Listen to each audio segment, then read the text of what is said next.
The biggest smackdown of 2012 primary season could be the face-off between Michelle Obama on one side and Sarah Palin on the other. Team Bachmann's already launched the first salvo. Longtime GOP operative Ed Rollins, who signed on as Bachmann's top strategist, was on Hardball this week giving his opinion of Sarah Palin. If she doesn't run, she doesn't matter. She doesn't matter. No. She doesn't matter if she doesn't run. No, she doesn't matter if she doesn't run. Well, there's a statement for the record. Let's tell everybody about that one. Ed Rollins says she doesn't matter if she doesn't run. All right, well, Team Palin quickly shot back saying, quote, Rollins has a long track record of taking high-profile jobs and promptly sticking his foot in his mouth.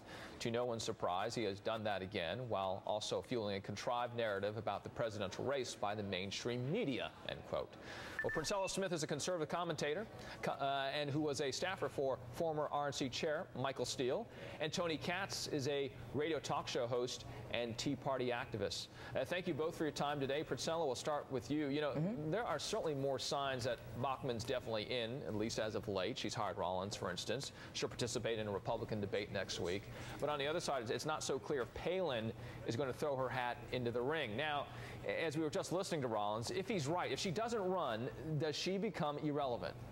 Well, look, first of all, Sarah Palin and Michele Bachmann, I think it's amazing that the media likes to pull this cat fight between the two of them. I'm not going to entertain that, but I will say this. Michele Bachmann is very serious, as evidenced by the number of staffers and the caliber of staffers that she has pulled. This woman has a long track record. She's an attorney. She's a small business owner for 30 years.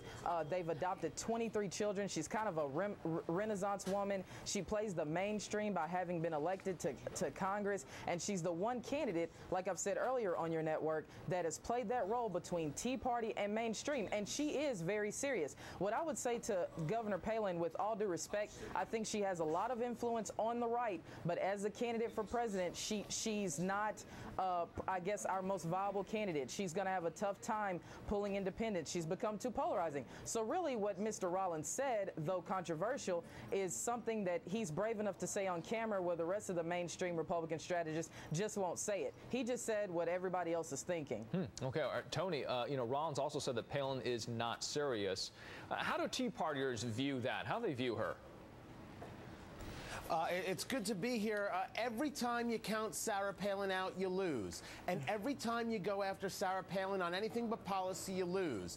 Ed Rollins made a classic rookie mistake in this case, that he went after Sarah Palin based on nothing and nonsense. Sarah Palin irrelevant is a joke. That's a lie told by somebody who is a little bit politically tone deaf at the moment. Of course she's going to matter whether she's in the race or out of the race. The battle between Bachmann and Palin for Tea Party support, however, that's going to be a serious race. Bachmann has proven herself in the House with not voting for the budgets, with sticking clear to an economic message. Sarah Palin has proven herself by being very plain-spoken and very direct and being able to connect with people without the use of the mainstream media filter.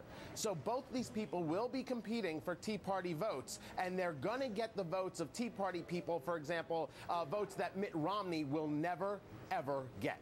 So which votes to you, Princella, since Tony's talking about that, in terms of Tea Partiers, are they going to go for Palin based on her star power? Are they going to go towards Bachmann for the bona fides that you just described just a couple seconds ago? Well, again, I think it's a little funny that they've picked these two people, and I have to wonder, are they picked just because they're both women? Because really, I think the real fight for the Tea Party vote is going to be between Herman Cain and Michele Bachmann. I really don't even think Sarah Palin's going to get into the race. What I think Sarah Palin is going to do, and rightly so, is she's going to be a force on the right. She's going to help keep the base energized and excited. She's going to, whoever she throws her hat or behind or support behind is going to get a lot of support in a primary. But again, to defend Mr. Rollins, although his comments were a little clumsy, I would not call Sarah Palin irrelevant, but she is not going to be, I think, a factor in taking votes away from Michele Bachmann. Again, Bachmann, Cain, those are the two that are going to battle for the Tea Party vote. Tony, last word to you, and I want to ask you, before you start here, Tony, I wanted to ask you, if they both get in, does this help or hurt the entire field when we talk about 2012 and you're down to, again, the Republican nominee here? Well, nothing hurts the Republican field. You already have Mitt Romney, who I personally, I don't think gets Tea Party support, beating Obama in head-to-head in certain polls. But Princella's totally right. This idea of the fight between Palin and Bachmann is the cat fight that media desperately wants. You have Wonkette saying this is the highly anticipated fight. You have Yahoo.com saying this is the fight we've all been waiting for. Washington Post, the same thing. The only place that you're going to see a fight, the only Tea Party fight you're going to see is in the 2012 election when we vote Obama out of office based on his policies. So if Sarah Palin gets in it, yes, she's a viable candidate. If she doesn't get in it, she is the kingmaker. And yes, Princella is right. Herman Cain then elevates quite a bit with Palin not in the race. All right, with Tony and Princella, you know, we're talking about this, and the two are getting so much attention because the Tea Party clearly has, at least from some sides, are saying has all the energy right now when it comes to politicking. And so to you, Princella, by talking about the two of them, doesn't this help then the GOP field?